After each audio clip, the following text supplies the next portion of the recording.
मैं एडवोकेट अजय प्रताप सिंह अपने YouTube channel Ajay basic GK में आपका स्वागत करता हूं।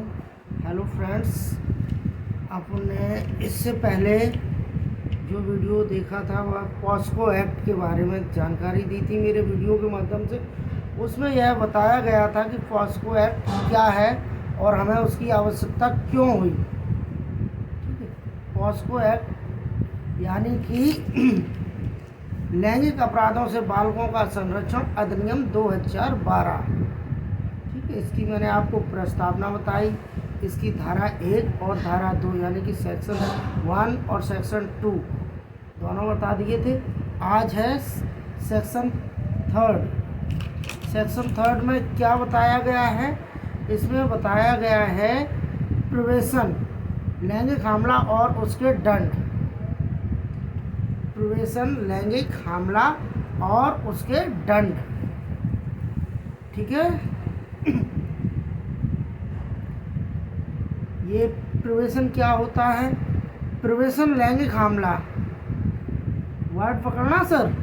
प्रिवेंशन लैंगिक हमला यानी कि कोई व्यक्ति प्रिवेंशन लैंगिक हमला करता है या कहा जाता है यदि वह नंबर 1 अपना लिंग किसी भी सीमा तक किसी बालक की योनि, मुख, मूत्रमार्ग या गुदा में प्रवेश करता है या बालक से उसके साथ या किसी अन्य व्यक्ति के साथ ऐसा करवाता है, या सेकंड में क्या है? किसी व्यक्ति या शरीर के किसी ऐसे भाग को जो लिंग नहीं है किसी सीमा तक बालक की योनि, मूत्रमार्ग या गुदा में घुसेड़ता है या बालक से उसके साथ या किसी अन्य व्यक्ति के साथ ऐसा करवाता है, या नंबर 3 बालक के शरीर के किसी भाग के साथ ऐसा अभिचालन करता है जिससे वह बालक की योनि, मूत्रमार्ग या गुदा या शरीर के किसी भाग में प्रवेश कर सके या बालक से उसके साथ या किसी अन्य व्यक्ति के साथ ऐसा करवाता है, या नंबर 4 बालक के लिंग, योनि, गुदा या मूत्र मार्ग पर अपना मुंह लगाता है या ऐसे व्यक्ति किसी अन्य व्यक्ति के साथ बालक से ऐसा करवाता है। ठीक है, ये धारा पॉस्को एक्ट की जो धारा 3 है उसके अंतर्गत आता है। ठीक है, यानी इसका मीन्स ये है कि अपर्याप्त व्यय, बल संगत और प्रिवेंशन लैंगिक हमला का अपराध है पक्षकारों। ठीक है, ओके सर।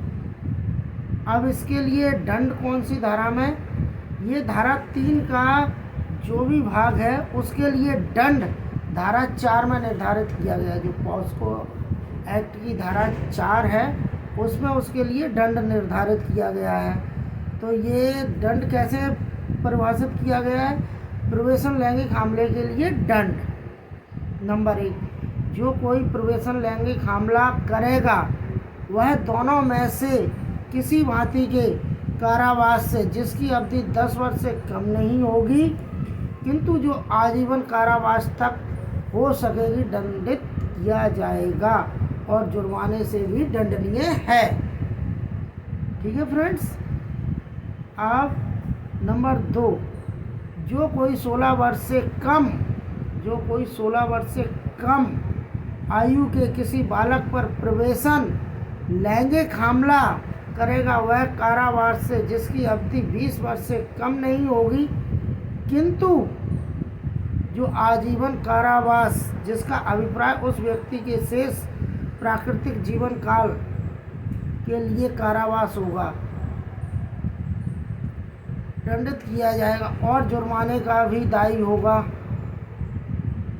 जो धारा 4 की खंड 2 में बताया गया है कि 16 वर्ष से कम आयु के बालक या बालिका के साथ कोई किसी भी तरह की जबरदस्ती उसके साथ करता है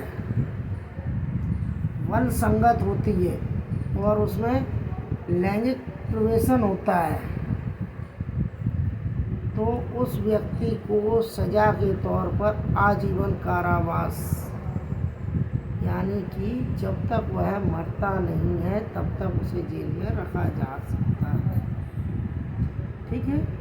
4 की उपधारा 4 के खंड 3 में बताया गया है कि अधिनियम अधिरोपित जुर्माना न्यायोचित और युक्तियुक्त होगा और उसका संदेह ऐसे पीड़ित के चिकित्सा व्ययों और पुनर्वास की पूर्ति के लिए ऐसे पीड़ित को किया जाएगा।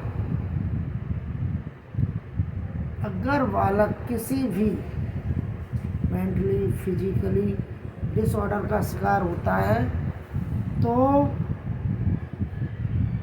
जो अपराध कारित करेगा उस पर जुर्माना भी अधिरोपित किया जाएगा। उस जुर्माने से पीड़ित या पीड़िता को डॉक्टरी सलाह जिसे चिकित्सकीय कहते हैं दिया जाएगा। उसके रहने पुनर्वास आदि का भी इंतजाम उसी राशि से किया जाएगा।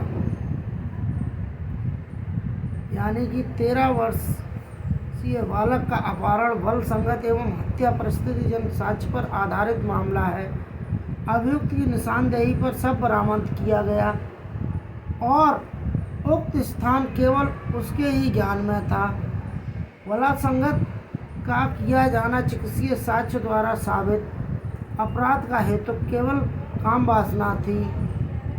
परिस्थितियों की श्रृंखला पूर्ण है। मृत्यु दंड को आजीवन कारावास के रूप में लघुकृत किया गया अर्थात परिहार के दावे के बिना न्यूनतम 20 वर्ष यानी किया गया। वीरन ज्ञानलाल राजपूत बनाम महाराष्ट्र राज्य 2019 CRI LR 37 SC 2018 supreme.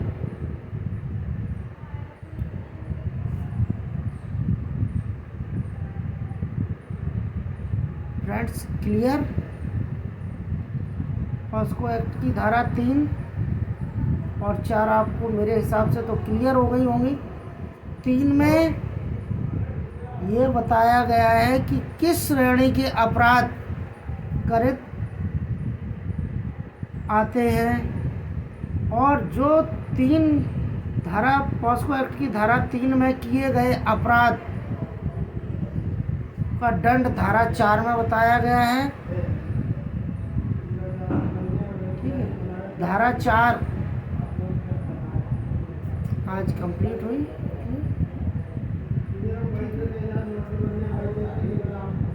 Good bye friend.